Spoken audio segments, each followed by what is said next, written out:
So I'll make a quick opening statement, and then I'll answer any questions that you have. Assuming we're rolling right now, we're good to go? Yep. Okay. All right, so, wrapping up the Minnesota game, after having an opportunity to digest that, really one of the things that I took away from it was we didn't do a good enough job of having enough options in terms of protection for our quarterback. And they blitzed a little bit more than they had shown coming into the game, but we've got to adapt. And I think that this is going to be a positive for us in that it's going to allow us to examine really, hey, when you go up against a good opponent and you get exposed, all your kind of warts and scars get exposed. That forces us as coaches to go, hey, are we putting these kids in the best position to win? Is this guy capable of blocking that guy, or do we need to give him some help? Is this guy capable of executing this protection assignment, or do we need to look at another way to do it? And in my experience in this business for a long, long time, it's always going to be one of three things. It's either the coach, the player, or the system. And so you got to always examine those three things when you have both when you have success and when you don't. And so I think that's on us as coaches in terms of being better and giving Brennan more time, giving our offensive line guys more options and more tools, and using our tight ends and running backs against a team where we're going to have not favorable matchups like we did in that particular contest. And that being said, you look at some of the holding penalties and some of the turnovers that are a result of our inability to protect and fight. They're fighting. They're trying to do everything they can, and you're going to get some of those. And so that was kind of one of those things. I think one of the things I talked about with the players yesterday is like, hey, we've been kind of living on this edge. We've been living dangerously. We've been getting these penalties, but hey, we're losing close or we're winning close.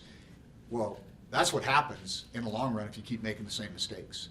And it's a great illustration of not only how important ball security is, but also how important it is for us to not put ourselves behind the sticks, understand who we are as a football team, what we do well. We've got to be able to run the ball. Our pass game comes off of that, control the line of scrimmage, put our guys in good down and distances that are manageable, and then use our scheme to open things up. And so that's kind of my takeaway on that in that phase. On defensive side of the ball, as well as we played, we left meat on the bone. There were some things we could have done much better. Gave up a couple of explosive plays, especially at the late run, where we had a guy in the hole to make a play and we just didn't tackle. It wasn't like we asked these guys to go out and play 85 snaps. They only played 62 snaps of defense, so I think we're doing what we said we were going to, felt like we needed to do, which is really utilize the play clock. We did win time of possession in this game again. We were actually really, really good in the red zone and on third downs defensively, and so that's kind of been a theme for us, which I think is going to be very good as we go into conference play. So, had our funeral yesterday, and that's when, those of you that have been in this, and if you've ever been in a football building after a loss on a Saturday, especially a tough loss, it's like losing a family member. It is not a pleasant experience. But you got to look yourself in the mirror, us starting with us as coaches, and challenge one another to be better. And I think we had honest conversations and meetings yesterday, and we had a really good practice today. And so we're excited to be back at home at Mackey Stadium and play a traditional power FCS program and Coach Best in Eastern Washington, and it should be exciting. So happy to take any questions. I know you weren't here, but obviously the team has lost its last two games against FCS opponents, so I guess it probably doesn't take a lot of work to get their attention on how dangerous this game is. Yeah, I think, I've lived that life myself, and certainly Eastern is one of those programs that has had a propensity to do that anyway. Even when they didn't, I can remember being at both Washington State and Washington as a coach, having to play them, and if we were fortunate enough to win, it was down to the wire.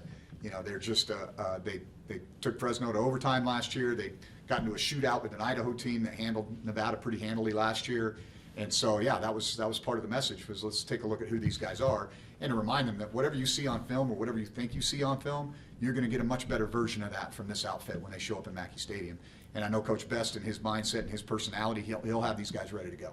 When you were at Montana State, did you feel like you always got the best when you guys went and played an FBS opponent just because it was a little bit bigger stage for the guys? I think that you elevate your level of competition. Those guys all feel like they should have an opportunity to play at that level, and it's more than a paycheck. It's a pride deal for them, and so I think that's something that the Big Sky in general has been very good this year. Obviously, you see, Montana State knocks off University of New Mexico, Idaho knocks off Wyoming.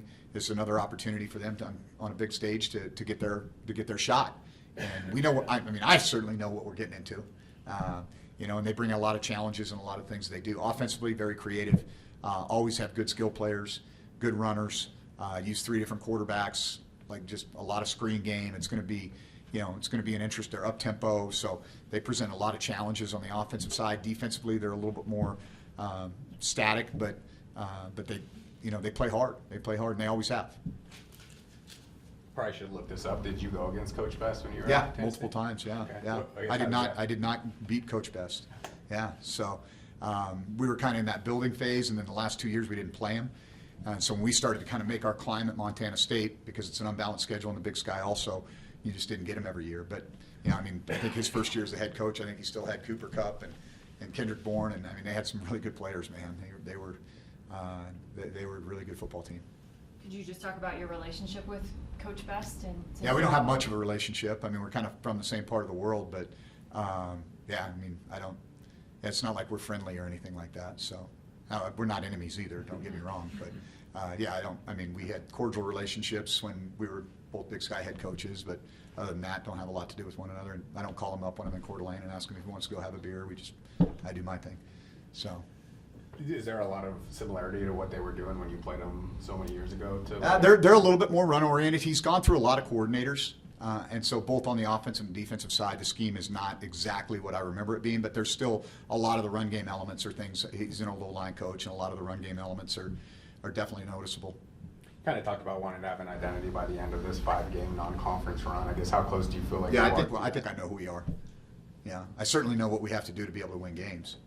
And so, I think that's a positive. I think we've got to play really, really hard. We've got to play way smarter than we have, and we got to take care of the football. And if we do that, I think we'll be really competitive in this league. I do. It's just a matter of how the ball's going to bounce, and we're going to play a lot of close games, and we've kind of been in that mode. And the margins for victory are, as I've said a number of times, they're not very big. And so we've got to do a really good job of, winning, doing the little things that are going to help us have success, right? Winning time of possession, winning the turnover margin, playing good on third down, playing good in the red zone, right? Controlling field position. Like, those are factors that maybe if you're an ultra explosive offense, you don't pay as much attention to. But for who we are, that's a big part of our success is, and playing to who we are, like getting it. Like, we can't put ourselves in a 1st and 21 or 1st and 20 position. That's not good for us. We had one penalty, we had a hold, and we had a 30-yard gain. It's a 50-yard penalty. And that's a turnover. Like, that's not going to be winning football. And so I think that's kind of the recipe for us on the offensive side. Continue to become better tacklers and play with better eye control, but play with the same type of effort that we have on defense. Brendan had played really well the first 3 games. Obviously, didn't go well against Minnesota. How much of that just was the offensive line issues? Well, I don't think you put it in on the offense. Like I said, I will accept responsibility as coaches. We didn't give him a chance because we didn't have the right schemes at times to be able to pick up some of the pressures, and that's not. I don't see this on him. I really don't. I see this as kind of a set of circumstances that was beyond his control for the most part. He made one really bad decision, one really bad read. But his first interception, we've got a 2-move route with Cortez, and he's got some separation from the corner, and Brennan gets hit as he throws, tips and overthrows, and the second one, the corner abandons the hitch route. Brennan's going where he should go with the football, based on the read progression, but the corner abandons Marcus in the flat and just dives to the slot fade, and so that's a hell of a play by that kid. So I think one of those is a bad decision. I'm sure he'd like to have that one back. The other two, he's going through the progression and doing what he should do. And one, you tip their hat to that corner for having a high football IQ and making a big play. And the other one, hey, their D lineman on the twist hit our quarterback as he was throwing the ball. And so, be better in protection, yes, but also, continue to support him and build confidence in him and the rest of our team. FBS versus FCS, you've obviously spent some time with both divisions. It always seems like the refrain is the gap is not as big as you think it is, and it seems to be narrowing over the years. Talent-wise, competition-wise, FBS versus FCS, so where do you stand on that? Yeah, I don't know. I think that there's ebbs and flows. I'm sure you're going to ask me in a minute about this conference realignment stuff, right? Okay, it's like anything else. Okay, go to places where they really invest in football, and they're going to be pretty good in football. Montana State, the University of Idaho has made a renewed commitment to their football program. Okay, Eastern traditionally has been very good because football matters there, and so it doesn't really matter what level you're at. Go to Mount Union; that's a Division III place. They invest in football. God knows how many national championships they've won, right? Go to the North Dakota State University. Everything there centers around what they're doing in football, okay? And so you get what you pay for in college athletics just like anything else. It's just a fact of the matter. And I think that when you play FCS programs where football is important and they invest in football, they're dangerous. They're really dangerous. And so I would use this as an example. With that conference realignment, what were your initial thoughts? Did it take you by surprise? Just how did it hit you when you first heard it? Nothing surprises me in modern college athletics, first of all. I think this was the logical next domino to fall once they couldn't come to a scheduling agreement that the commissioner of the PAC, whatever, and obviously the administrations at Oregon State and Washington State University had a directive to, hey, we're going to try to play the highest level we can for as long as we can. And they saw this once there was no longer the option to, drag this out, which I think was their first option, was to try to drag it out, right, for another couple of years. That they felt like their hand was forced and they had to make a move. And I'm sure those conversations were being had in a clandestine way before this ever took place. And so I'm not shocked, and kind of is what it is. What does that move do to the Mountain West moving forward? You'll have to ask Gloria or Stephanie or somebody that's above my pay grade, because I don't really have, if I spend too much time worrying about the Mountain West and conference realignment, I'm not worried about Eastern Washington. I'm pretty focused on Eastern Washington right now. I get that there's a lot of curiosity and speculation about what could potentially take place, and I've got to trust that our administration and the leadership of the Mountain West Conference are doing everything they can to hold our existing league members together and look for options to expand the league in a way that's going to be beneficial to everybody involved. Being formerly at Montana State, would you feel like that would be a good fit for this conference if you guys have to go out as a conference and get new members, Montana and Montana State? Yeah, I don't know. I think geographically it's a good fit, but I think that there's other options that I'm sure are going to be explored before that takes place. Have you got any questions from the players? No. Some of the younger ones, they don't. No, I don't even know if they're following. Is this on Instagram or TikTok? I haven't, because I'm pretty sure they're not following this as closely as the media is. But yeah, I don't know that that's something that is, like I said, it's more of a, hey, once we get through the smoke of the season and some of these things become more relevant, maybe we'll have some more conversations about it. But I think it is what it is. Like I said, we absolutely have no control over this, and so there's not a big reason for us to spend a lot of mental energy on it. Do you think it is a message sent about on investing into football? Because as you mentioned, like the schools that invested into are now. Yeah, I think that when you look at it and you go, there's always going to be consequences for decisions, and sometimes those consequences don't come immediately, right?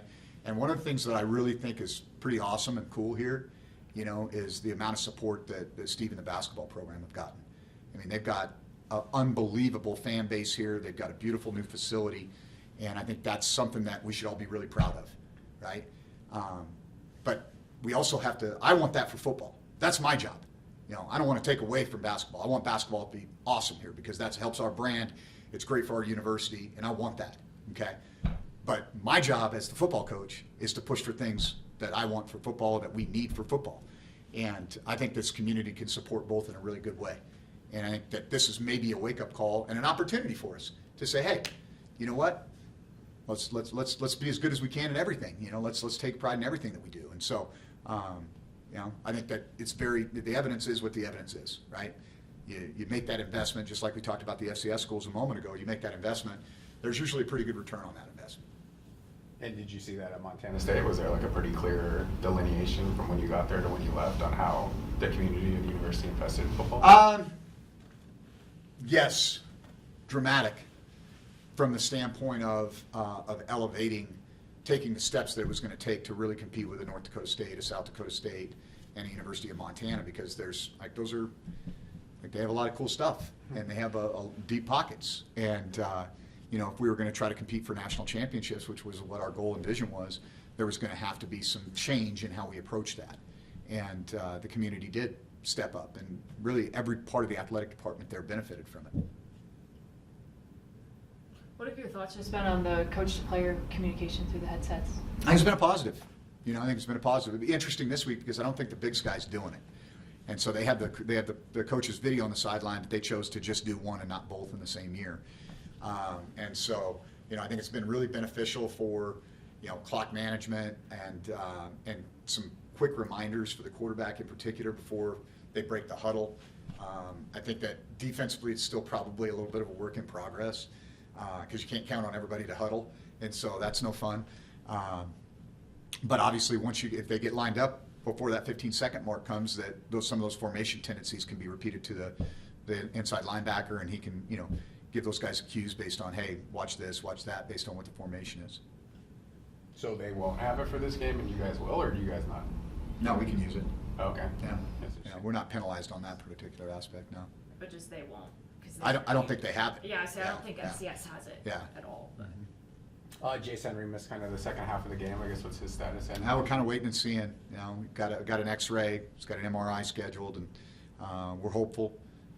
But that's it's part of the game. Unfortunately, I mean he's been awesome. I'm keeping my fingers crossed for him and for us. that was a leg injury, lower. Yeah, foot. But I guess the depth chart behind him if he doesn't play. I mean, Andrew's next up. I guess if you. Yeah, Andrew, and then Jaden O'Rourke has taken some reps. We're gonna I don't know if you've noticed this or not, but Josh Grabowski's wearing number 89, so he's been playing some tight end for us and some heavy sets.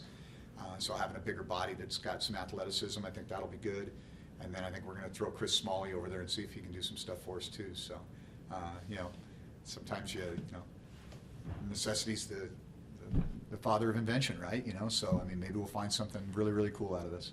That's probably a position that you could least afford a major. Yeah, that was not ideal by any stretch of the imagination, but again, it creates opportunity. Hey, Andrew, who missed a lot of fall camp and didn't go in the spring, and it's starting to make progress. Now he's going to get more reps, and he should accelerate his progress from that. And the same thing with Jaden. The guy's not played a lot of football coming from Australia, but now he's being counted on, and so he's getting those reps day in and day out. This was the first non-competitive game in the fourth quarter. I guess what reaction do you want to see from your team when you guys hit the field on Saturday? Yeah, just we gotta go do what we do. We can't worry about the opponent, we can't worry about the fans, we can't worry about the media. We just got to go play better football and coach better football, and I think we will. I think this is, and I told the players this, and I don't know. You never want to say this from a coaching standpoint, but it's like I kind of saw this coming a little bit. Like you're this close, and you kind of like your guts are laid out there every single day, and you think you can give the same effort against Minnesota that you did against Georgia Southern, and that's going to be enough to keep this thing close in the fourth quarter. Well, that's not the case. There's a level up. And we didn't match that from a coaching standpoint all the way down. How motivated, was the team at practice today? I could sense they're probably just eager to get back out there. Yeah, kids are resilient. Coaches you got to worry about. So it was a really good Monday practice. What was your message to the staff? I mean, a lot of these guys younger, as you mentioned, maybe didn't put the team in the best position possible. What did you tell them? Told them we got to be better. That this is our job. And I told them culture change is hard. I'm glad that I think it was Brian Armstrong said, it's weird that I didn't think we'd be. This was prior to the Minnesota game. He's like, I didn't think we'd be this competitive. And when you're that close, you kind of maybe you get like some of your awards get covered up a little bit. Well, they got all exposed, as I said earlier, against Minnesota, right? And so the answer is pretty clear. We got to go work. There's no magic pill. There's no way that we're just going to show up and do the things that we want to do. We've got to work really hard, and we've got to be more disciplined. We've got to coach better. We've got to put our guys in better positions, and they got to continue to play with really good effort. And I think that's going to be the eraser for us. And like I said, I don't anticipate us playing a lot of blowout games. I think we're going to play a lot of tight games, and we'll learn how to win those tight games. And that's what this program needs to do right now. What do you think were the warts that were most exposed, or I guess the weak areas? I think our protection was probably the one that got exposed the most. And I think that's, our inability to create separation on the perimeter is one that's hard, when you're saying, well, single them up and throw the ball. Well, when they're on top of the route, it's kind of, it's all got to be back shoulder stuff or whatever. So, but I clearly would have to acknowledge that some of that has to do with the level of talent that Minnesota's defense has. They're a good outfit. Steve, you have a question you want to get? You want me to do it after? Yeah, just jump down. We got to get the press conference, yeah. Okay, it has really nothing to do with Well, I welcome that. I hope you were given a heads up on it. I wanted to follow up, and Aaron had me come here, follow up on a comment you made at the Air Guard on the Gold Star, because I'm doing a story on its Gold Star remembrance on the 29th, and I got your quote from that. But just maybe a question of, do you know other Gold Star families, parents, or what have you, and the impact it's made on you, not only as a coach, but as a person? Yeah, you know, I've been pretty fortunate in that a lot of my contemporaries that served in the U.S. military, including my parents, did not have to make the ultimate sacrifice. And but I do know individuals and families that have had that experience. And what's always most impressive to me about that is they're not bitter. They're not angry. It's almost like that sense of pride that they know. I mean, obviously there's a loss and there's a void in their lives, but the pride that they take in knowing that their loved one, you know, laid down their life for this country and what it represents. That's all. I always walk away from that like, how do you not have some anger or some bitterness about this? And I've always been really impressed by, you know, the pride that they take in the service for their loved one. And I think that's one of the reasons why you got to continue to acknowledge that. And whether that's the POWMIA, the Gold Star, any of those types of things, I think they're really impactful. And I think as a country, we've got to remember that. And since we had that event there at the Air Guard, you had mentioned a couple players have already seen the letter and the Purple Heart. Have any more seen it since that time? Because of the probably what we gained out of the shield and that day. So I actually read that to the team. And so we're in the process. As you walk into our locker room, there's a little kind of breezeway, and then it opens up into the main locker room. And on the outside, we're having a kind of an area put together that maybe we'll add on to it at some point in time, but it's kind of a salute to our military. And so the plaque that's on near the flagpole there, Freddie's plaque, we got another one that we're going to put in a display there, along with the Gold Star letter, Purple Heart, and then it's going to have Omnia Pro Patria above it, which is the state of Nevada as well as the University of Nevada's motto, which means all for our country. And so I think it's very fitting, and it's a great way to honor them and remind our players and ourselves every day when we walk by it that this is way bigger than football, and that there's people that have made the ultimate sacrifice so that we can enjoy playing a game. All right, thanks, Steve. Thanks, Coach. Okay.